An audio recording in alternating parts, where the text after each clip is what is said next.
High, কেমন আছো সবাই? চলো তোমাদের সাথে শেয়ার করি আজকে নতুন একটা রেসিপি, পুঁই পাতার বড়া। তো চলো, ফার্স্টে আমি আমাদের বাগানে চলে গেছি। দেখো কি সুন্দর সুন্দর পুঁই পাতা হয়েছে। তো আমি একে একে সব তুলে নিলাম, আমার যেটুকু প্রয়োজন ততটুকুই তুললাম। আর এই দেখতে পাচ্ছি কুচকেটা, আমি যেখানে যাবো সেখানে আমার সঙ্গে সঙ্গে যাবে। তো এটা হলো আমার একটা বোন। তো চলো, পুঁই পাতা তোলা শেষ। এবার এটাকে ভালো করে ধুয়ে নিই, ভালো করে ধুতে হবে।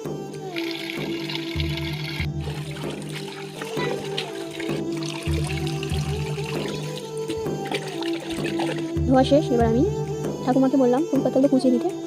তো ঠাকুমা কুচিয়ে দিল।